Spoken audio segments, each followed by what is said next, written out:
Welcome to USA Global TV and Radio, where our mission is to provide education, entertainment, hope, and inspiration. USA Global TV and Radio connects you with experts and audiences all around the world every single day to help you succeed in business and to live a richer life. Visit us at usaglobaltv.com to learn about career and life-changing training and mentoring programs like the Listening Mentor. Subscribe to our newsletter to stay informed about our special programs and offers. Discover how you can become a guest on one of our shows or a host or producer of a USA Global TV and Radio show of your very own. That's USA Global TV and Radio, where the doctor is always in.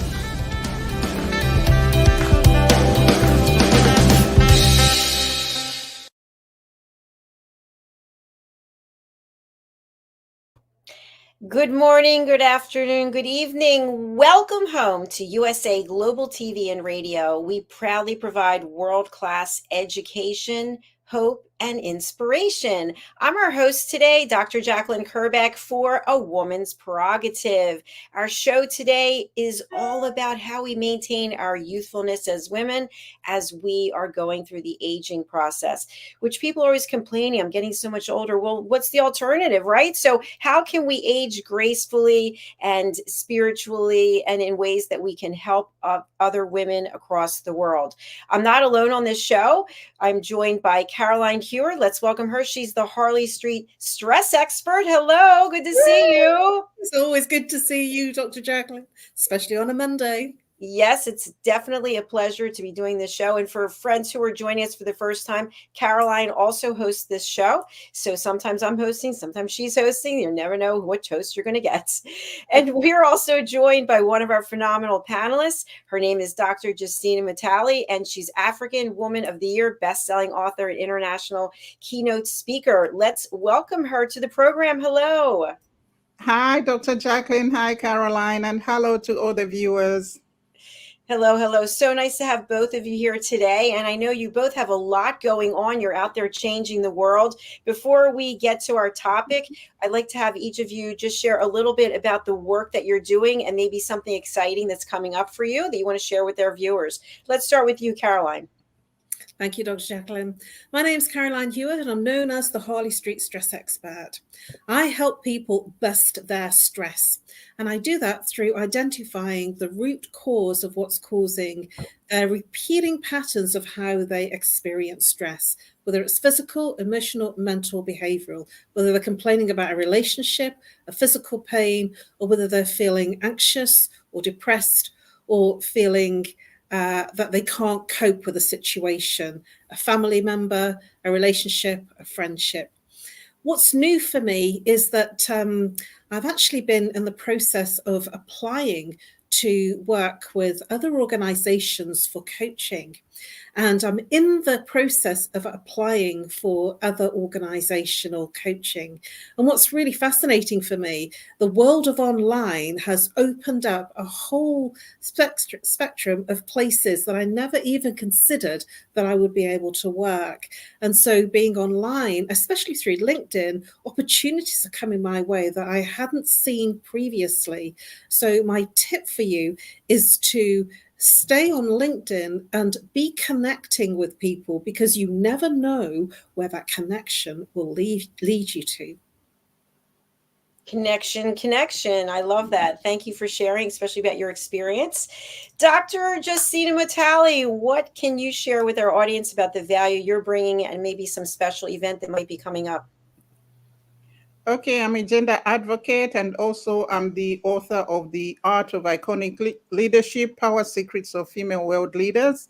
This is a book in which I chronicle the power secrets of phenomenal and iconic female world leaders and bring out those necessary traits that the leaders of the 21st century need to have in order to be able to lead a population that has gone through so much trauma.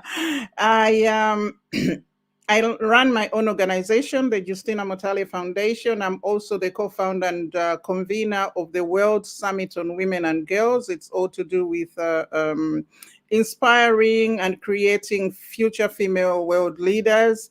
And the World Leaders, the World Summit on Women and Girls will be held at the Houses of Parliament in London on the 7th of November. That is to commemorate the United Nations International Day of the Girl under the theme Leveraging Girls' Voices for Sustainable Development.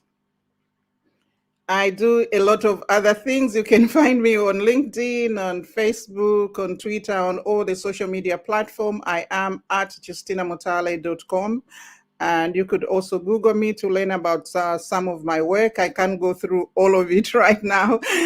Just finally, I am the president or chairperson of the United Kingdom's National Alliance of Women's Organizations. This is a coalition of over 100 organizations led by women advocating for gender equality and the empowerment of women, spread all over the United Kingdom's 4 nations, which is England, Scotland, Wales, and Northern Ireland. Thank you. Thank you. My goodness. Woo! There's a lot going on. Very exciting.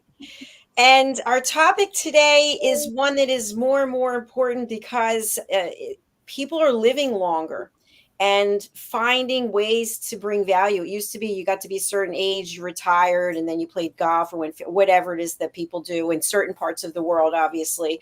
So now that people are living longer and having the opportunity to give back or to maybe find a different career, or maybe something that you were passionate about and turn it into a business, how can we keep our spirits high? How can we keep that youthfulness, that childlike wonder, that playfulness inside of our hearts so that we can continue to do the work that we're doing? So I'm going to start with our resident therapist, Caroline. What does the topic bring up for you personally? Thank you, Dr. Jacalyn. For me, the topic brings up the fact that, and I want to say this, it's a bit cliche, the new 40 is 40 is the new 30, 50 is the new 30, and 60 is the new 30. And what it is it's almost like we are now at a time in our lives and globally that we are expected to do more and feel more. And I certainly thought that when I was 16, I thought 25 was old. And when I got to 25, I thought that it was still young. I didn't change my perspective. And as I'm now 60, I don't feel old. So I'm not quite sure when I'm going to wear that tag. So coming to answer the question, because a lot of people are feeling like I've been describing, and it's commonly said that, the new 60 is the new 30 or 40. And I think what it is it's a state of mind and a state of being. And I think that when I was younger, my mum was 21 years older, that felt like it was really old. But I don't feel that we are like that today. And I do believe it's a state of being. It's a state of what you do in terms of how you think and how you be. And I've been a lifelong student and a lifelong learner. And my mum always said to me, but way back when I was probably about 40, she said, I don't think that you will ever stop studying. And that was at 40. So 20 years on, I'm still studying. And she was right. My mum is very insightful. And I never thought that that was possible. And I feel that that creates a youthfulness in me, that ever perpetuating student of life.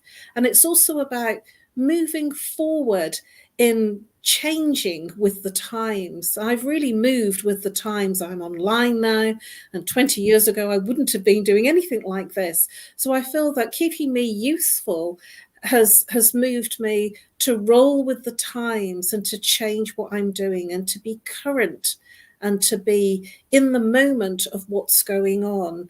And so I feel that for me, it's not only about state of mind, it's a state of being, which means that I live in a state of meditation, which keeps me very youthful, and it de-ages me. I promise you, and if you want to know the secret, just ask me.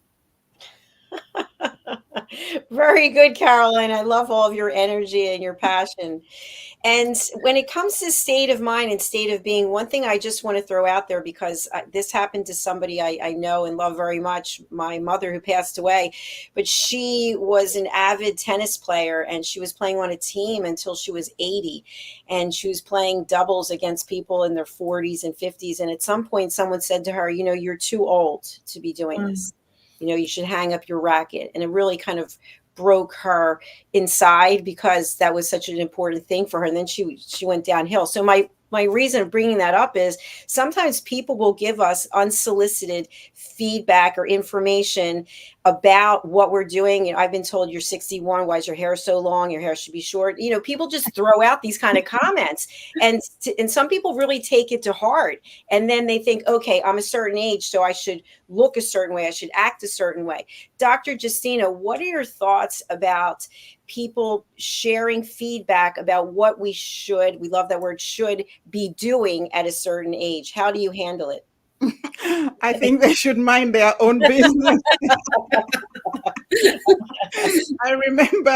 I remember when I was about 28 or somewhere there, I was fairly new in London, and I was renting this house, and one day the landlord was the son of the owner of the house.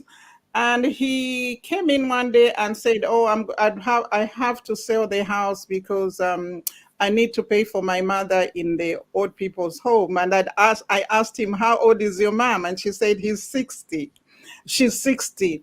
So now I wonder, now that I'm past 60, I don't feel like I would belong to an old people's home. So that kept coming to mind, and this comes to mind now, thinking how that lady was feeling, that the son had taken her into an old people's home at just the tender age of 60, and you had to sell her house so that he could pay for her upkeep in the old people's home. So it's just I think perceptions, like Caroline said, when she was young and her mother was only 21, she thought her mother was very old. And also herself, when she was 16, she thought that people that were 25 were very old. We all think that way as we go through life. A certain age, for example, my father died when he was only 48, and he was an old man to me. I was only 17, so in my eyes he was an old man. But now I've lived so much longer than him. He would be a almost like a child to me. So it's just about perceptions. And also, like Caroline said, I think we live in a world of wonder, and there's no person who has ever lived in this world who has learned everything about the world. So if we look at the wonder of the world and learn new things every day, read a lot. I also, like Caroline, believe in lifelong learning. I think it keeps your mind agile and alert, and also you get to learn new things and move with the times, just like Caroline said. And I don't know whether it was on this program or another program where somebody said women never grow above 21 years old, and men never grow above 6 years old. So although the years are going by, it's what you feel inside, and also it's about your mindset and your outlook to life. Do you will feel old if you think you've lived old enough and almost done everything in the world? But like with everybody, if you have a PhD, you know that it would be in one specific subject. You'd need to do so many PhDs in order to be an expert at everything in the world. And then you could say, yes, I have lived long enough, and yes, I am old now, and yes, I should. And there was a guy, an artist, I've just forgotten his name, who said that ordinary people do not know how long it takes to learn. That he was 80 then. He said, I am 80 and I am still learning. And in one of my philosophy classes, we had this lady that was 92 years old, and she asked, what is the meaning of life? And she had already lived for 92 years. So nobody leaves this world knowing everything. And at every stage in our lives, we are learning something new. And I think that is why when you go, they would say, rest in peace, because as long as you are alive and as long as the sun shall rise and set, there's always a new day and there's always something new to learn. You learn new things from babies, you learn new things from toddlers, from young adults, from teenagers, from everybody around you, including pets. So that way, that is how you keep you keep yourself alive and fully in the moment and fully within this life. I love what you shared. So many great points there. And it reminds me of a show that we have, Coexistence and Sustainability, because we can learn from all animals, right? We can, even the trees, they've been around for so long and they're weathering the storms and their roots are deep. And it's just fascinating if you have that kind of open mind and that you're interested in learning what else is out there. And to your point, Dr. Justina, about the PhDs, we know how long that takes to get. So if that's just one and you forget it. I mean, we'd be in school forever. So when someone does share something that is negative, and maybe it's even about themselves, I feel so old, I just feel, so they are not feeling good about themselves and they're bringing that energy into your circle, into your world. What do you do? How do you embrace it, or how do you deflect it, or how do you coach the other person? Caroline, what are your thoughts? I've actually had such an incident very recently where the person I was talking to said that they have now retired, and their whole existence was, they were preparing for their retirement, they were preparing for their old age, and they kept saying old. And I remember turning around to them and saying, well, I'm 60. And they says, well, you've still got a few years left, but I'm old. And there was this, I thought, well, in 5 years' time, am I going to feel like that? Am I going to feel old? And there was the word retirement. It seemed to have an energy of its own in terms of, I'm finished. I'm, surplus to requirements now. I'm not of good standing in terms of work. And that felt very heavy.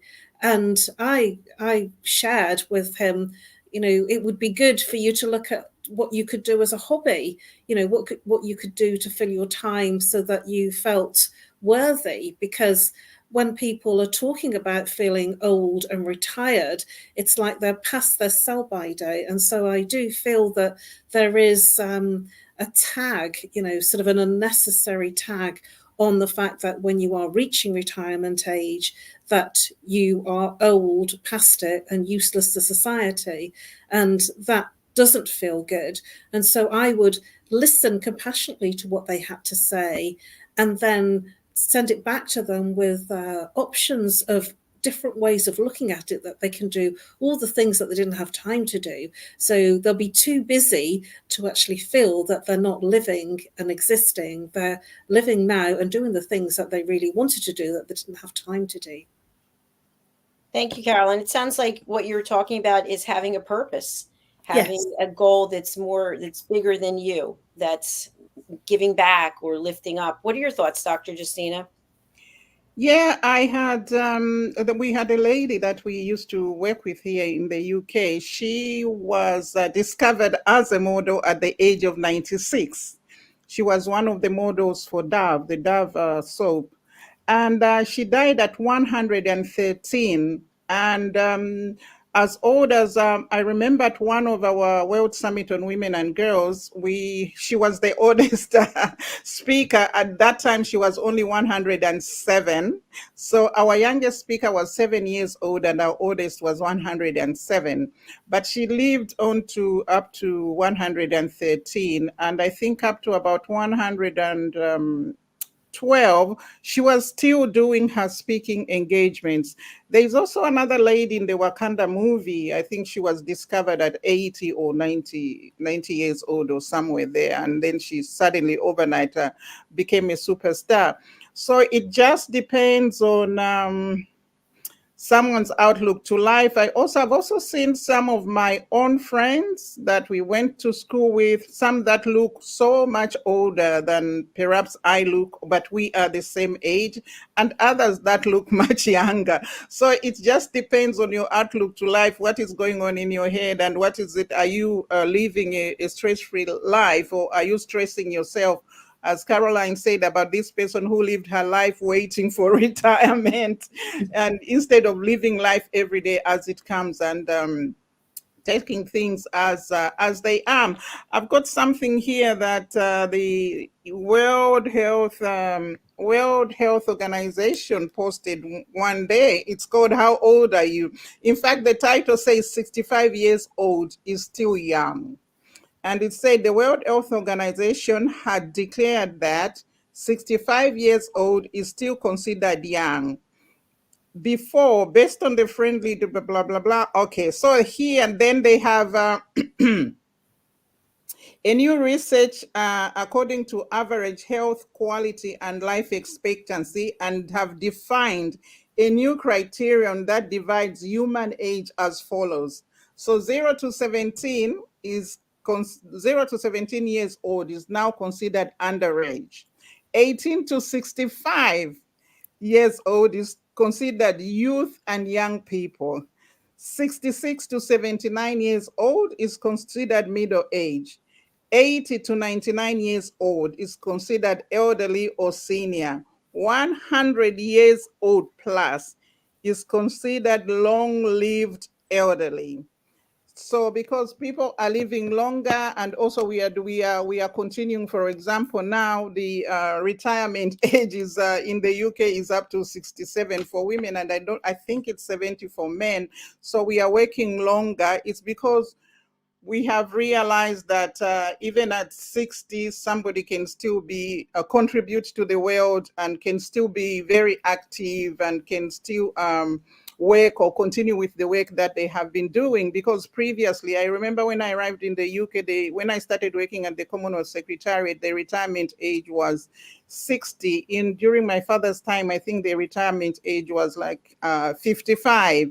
So after 55, if you retire and then you don't, what do you do for the rest of your life? Especially that now people are living up to 100. What do you do for the next 45 to 50 to 55 years old? And like if you were to live like Irene up to 113 and you retire at 50 or 60, what are you doing with the rest with the 53 years 53 years that you have? So when somebody comes and say they are old, you ask them why, what is making you feel old?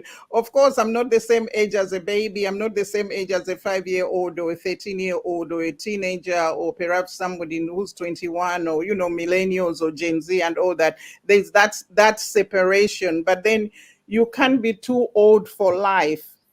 You just got to do what it is that perhaps not necessary to say suits your age, but what you can do with your age, so to speak. For example, with my organization, I'm trying to create future female leaders and is inspiring them into leadership. So that is what I have taken on.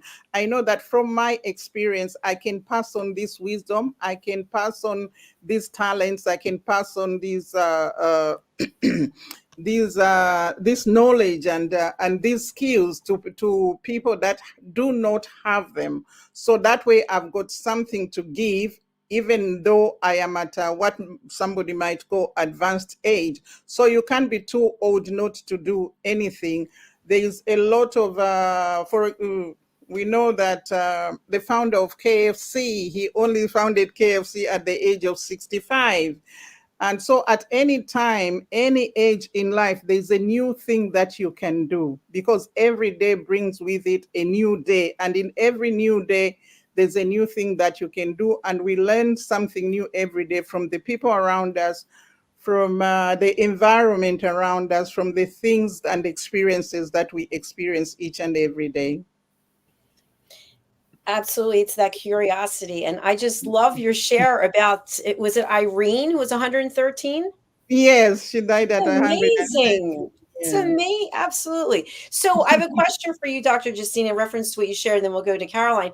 So as people are living longer, and if they're not working and they are not from a wealthy inheritance, or how are people living and without any money? So if people are living, retired at a certain age, where's the money coming from? If they wanted to live, if their goal is to live to be 100 and they're out there, they've got to be doing something that produces income, unless, I don't know, they're finding it other ways. What are your thoughts about that? How do we sustain ourselves financially?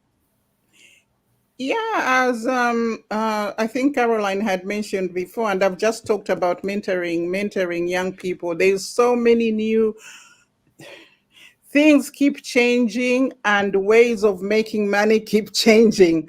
Before, we had to go to an office because the typewriter or computer was plugged in, the phone was plugged in the wall, and sometimes it was the only place you could find a phone. So we needed to go in there. But now there are so many ways in which people can make money. It doesn't matter how old you are. There is something on the internet called masterclass, and on that masterclass, you see all these world leaders. They come and give a masterclass in whatever it is that they are specialized in, and these are people who would be considered that they have already retired. I know, for example, Bill Clinton might not be the best example, but of course he's advanced in age, but he still comes out to give this master class. So they are, in whatever it is that people did, there are so many new things and new ways in which people are still making money that you can use from your experience, whatever it is, however you lived your life before, you can always find a way to use that to make money out of it. Absolutely. All those decades of experience, you can, Yes. yeah, you can help educate others. Caroline, what would you like to share about what Dr. Justina just said? Well, yes, I totally agree with you. I think the millennials and the Generation Z, they're definitely in that mindset of looking at other ways of earning income. But people that are from the silent generation and from earlier generations, the early boomers, I think that work was very much that you went to work, and if they didn't move with the times, then when they've retired, they're then on state benefits and state pension, and any pension that they created from their own saving while they were working. And so that this is very topical right now in the United Kingdom, because this is something that they're talking about a lot in terms of the age of pension being extended, as Dr. Justina mentioned, and also what additional benefits are being given. And so I think that certainly a lot of people from the silent generation, the older boomers that were born pre-64, are definitely of a tradition where they went to work unless they've moved with the times. And so there is a generation that does need to be supported by the state in whatever ways they can. And, that's not to say that some of the silent generation haven't done things to have moved, but that's not everybody. There's a very small selection of people that have moved with the times in terms of technology. And many people have suffered by the fact that they just missed retirement age in the UK because it was raised, so they've had to work longer. And that is the case for many people, that even though they are able to retire, that they've stayed in work to make ends meet. And my feeling on that is that the baby boomers, the last stage of the baby boomers was 1964, and I was the last of that generation, born in 64. And so the families then were plus 4 children. Prior to that, so prior to 64, from 64 and beyond that, before that, there were plus 4 children. But after that, there was either one, none, or 2 children. And so there are less children putting into the pension pot. This is very much a UK thing. And particularly, that's one of the reasons why there is a lot of people that are reaching retirement age at this point in the UK. And I believe that there's just not enough money to support the amount of people going into retirement, and so they're extending the age. And to finish on a better note, because that is all about, sort of the population and our generations, is that to keep you young is to move into the place of smiling. If you scowl or if you frown and if you're stressed, it actually uses more muscles, and so that ages you significantly. And so if you are one of the people's jokers or smilers, or you smile through your day, if you're doing things that you enjoy, it actually will extend your years and make you feel and look more youthful. Thank you, Caroline. Dr. Justina, anything you'd like to share about what Caroline said? Yes, I agree with Caroline about smiling more to be more youthful, because I think and also there's a saying that a positive thought first thing in the morning makes your day brighter.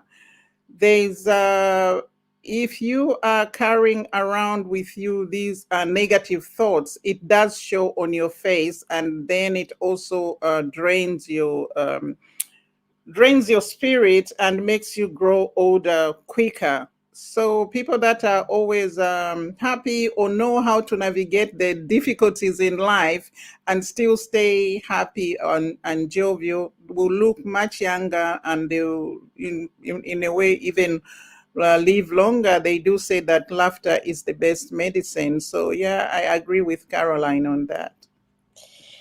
Thank you very much. I want to share with each of you, we have a team member, Red O'Laughlin, and when I first met him, and I would say, how are you doing? Excellent as always. Excellent as always. And I thought, that's crazy. How could he? So I started practicing myself, and I forgot to do it until right now. But if I said to you, how are you doing? And you said, excellent as always, just try it. How do you feel? Excellent as always. Yes. It makes you smile. It just makes you smile. Always makes you smile. But I don't know whether I shared with you here that when I came from, when I just arrived in the UK and I started working, I'd get in the office in the morning, and whoever I meet as I'm going to get to my desk, I'd say, good morning, how are you today? Good morning, how are you today? And I'd be smiling. Then somebody said, why are you always saying good morning to people, and why are you asking them how are they? And why are you always smiling? And I thought, what have I done wrong here? It is interesting. I know I go for a walk every day, and I say hello to people. Hello, hi. And they won't say anything. And I look and I go, oh, really? Like, you can't even say hello. But you can just see from their whole facial expression, there's something that's bringing them down, that they feel very heavy. Even the way you stand, if you're standing like this, hunched, as opposed to standing tall, I feel lighter already. I don't think the scale's going to show it, but I feel lighter just by standing. So as we close out this show, let's talk about some tips of what you do to stay youthful. And it can be something, Caroline, I know you're dancing around. I know you're meditating, but it can be something you're doing, something that you're reading, something that you're saying to yourself, something you're putting on yourself. Dr. Justina, what are you doing for that youthful glow inside and out? I think I try as much as possible to have positive thoughts. When a negative thought is creeping in, I always say, oh, no, not this one. I always think of the good times. I always go out a lot whenever there's an opportunity for me to go out. I love to be among children and young people, and I learn from them. I look at the young people with curiosity and see what they are doing. Of course, they do things differently from the way we did them, so I learn those things. And of course, I love animals too. So I just love life. I make the most of life that is there to be had, and do everything that I need to do. I can't say one thing that I've stopped doing, really. I can go to the nightclub. If somebody invites me, I would go to the nightclub. I'd go to parties. I'd go to dinners. I'd go to lunches. I'd go to tea. I do all these things. And of course, I read a lot of books as well. I want to see you at that nightclub. Are you going to be dancing on the tables? What's happening? You know, I was going through my phone. I have an Apple phone. Of course, the pictures get stored for, it seems like eternity. And I was going back to 2011 and on. And I thought, oh my gosh, I have had an incredible life. Like, I look at the places I've been, the people I've met, the things I've done. And I'm so grateful for that I put myself out there, and I'll be traveling soon and meeting the two of you in person. It'll be beautiful. So I think it's about putting yourself out there too, and being open to opportunities, as opposed to waiting for something to come for you. You go and get it. You make your own opportunities. Caroline, what are you doing? I can just picture you now with the dancing. You know me too well. I had a really, really lovely friend who was a Tibetan monk and a lama. And I used to share with him some of the things that I got up to. And it was always a no holds barred conversation that we would share, never over, wine. We were sort of very sober. And one of the things that I shared with him was that sometimes when I just felt like it, I'd put my headset on and it'd be really loud and I'd be singing and dancing. And I'm going to get very honest here, because this is what I shared with him. This is with no clothes on. And I would just be singing along, and I didn't know how loud I sounded. And I was in my bedroom with my headset on, and it was an Apple headset with a small iPad. And I said that I would just have the time of my life. I would dance and sing for 3 to 4 hours. And he said something to me which I thought was really, really insightful. He smiled and he rolled his eyes and he said, when you get to the position and the place that you can dance on your own, like no one's watching, which they're not, and you are having a great time, you have finally found the way to live. Because it's not where you go externally, it's where you go internally. And if you can have that much joy and feel that much excitement and feel that blissed out and that amount of pleasure from being on your own and dancing like nobody's there and really having fun, as if you're in that nightclub but you are on your own, he said, this is ecstasy. This is the moment of inner joy. And he says, if you've reached that, you've done well. And I do dance a lot on my own, and I do sing a lot, and I do feel it's liberating, because I used to have to wait. I thought I'd have to wait to go out to a nightclub or to go out and party with friends. And so I was always waiting for that event, that place, that time. And now I feel everything's inside of me. I can still do the going out, but all of that bliss and that joyfulness is inside of me, and I don't have to go anywhere to feel that amount of joy and bliss out. And that's the thing that I will share with you. Don't wait. Have it, because it's all within you. Caroline, that is fantastic. And by the way, we have a surprise for you, because when you were dancing, you were not alone. And we actually have a video clip. Let's take a look.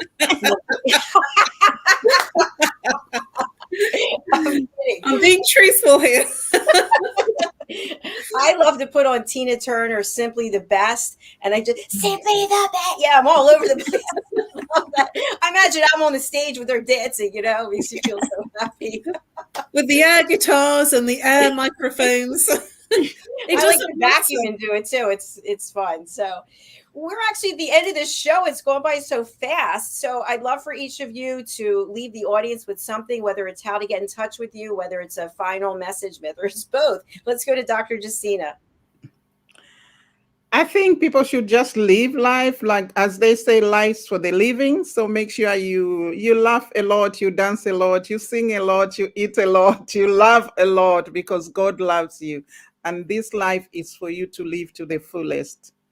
You can find me, how to reach me. I already said at the beginning of the show, you can find me on all social media platforms at Justina MUTALE. And you can also Google me. Thank you. Thank you. And Dr. Justina, on your social media posts, you're out there living. Like, I love it. You put life is for the living. It's such positive messages that you share. Thank you. Thank you. Caroline, how about you? What would you like to leave our audience with today?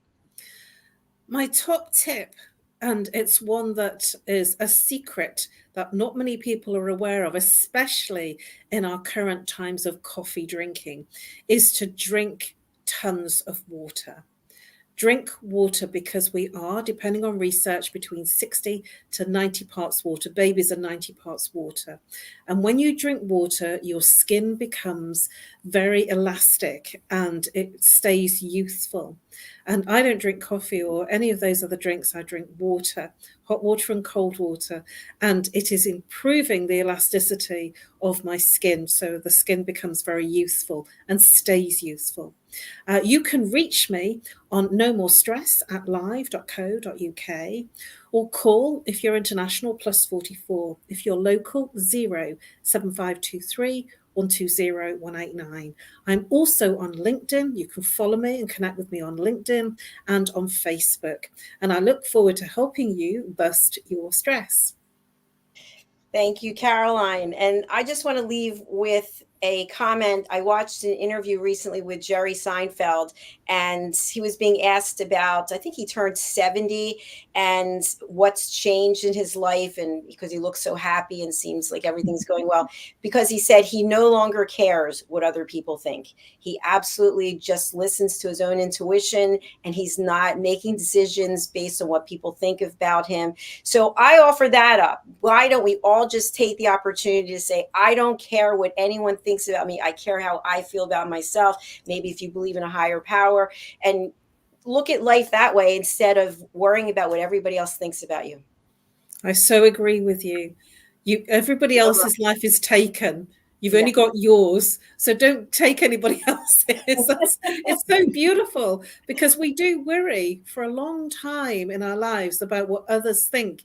And it's just not important. It's beautiful, a beautiful gift to share, to say it doesn't matter. It really doesn't. Well, thank you to Jerry Seinfeld.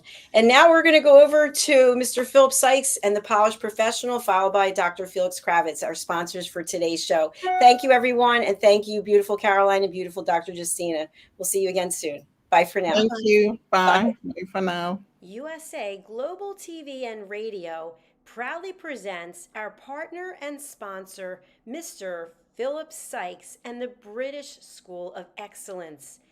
Building confidence, changing lives. And now, proudly presenting the Polished Professional. On a transformative journey with the British School of Excellence's comprehensive suite of masterclasses, crafted to elevate your professional and personal life. 8 outstanding modules will elevate you to the next level. Module 1, Exploring Life's Purpose, delves into the depths of self-discovery, guiding you to chart your unique path to fulfillment and success. Module 2, Mastering Professional Presence and Confidence. This masterclass is a deep dive into the art of self-assurance and commanding presence, which is essential for standing out in today's competitive landscape. Module 3, Learn the secrets of visual impact, how to curate a personal style that amplifies your professional brand. Module 4, Mastering Professional Etiquette and Communication Excellence, navigating the nuances of corporate interaction with grace and tact. Module 5, Elegance in Eloquence. We impart powerful techniques to captivate and persuade any audience with your oratory skills. Module 6, Unlock the potential of your emotional intelligence, EQ, and harness the ability to connect, empathize, and lead with emotional savvy. Module 7, Mastering DISC, building a gateway to understanding behavioral styles, fostering better personal and professional relationships. Module 8, Mastery in Dining Etiquette. building your confidence to perfect the subtleties of dining with finesse, enhancing your social savviness at any table. Step into the Polished Professional program where poise, elegance, and excellence aren't just taught, they're instilled for life. Join us to redefine your potential and polish your professional edge. To learn more, go to thebritishschoolofexcellence.com. The British School of Excellence are investors in people. Let us invest in you. We face daily cyber risks, spending over 7 hours of screen time, including 4.5 hours on mobile phones. This convenience comes with significant dangers, with cybercrime costs predicted to exceed $10.5 trillion by 2025. In 2023 alone, seniors lost over $3.4 billion to cybercrime. Our goal is to make social engineering concepts of cybersecurity easier to understand. We work with business teams, senior living facilities, investment companies, and educational institutions, both individually and in groups. We offer real-life examples to help you recognize and prevent attacks, with sessions available both in person, in selected regions, and remotely. Schedule your training session, or to learn more, contact us today. Call us at 847-845-9360. Email us at info@cybersecurityeasy.com. Protect your team and family with cybersecurityeasy.com.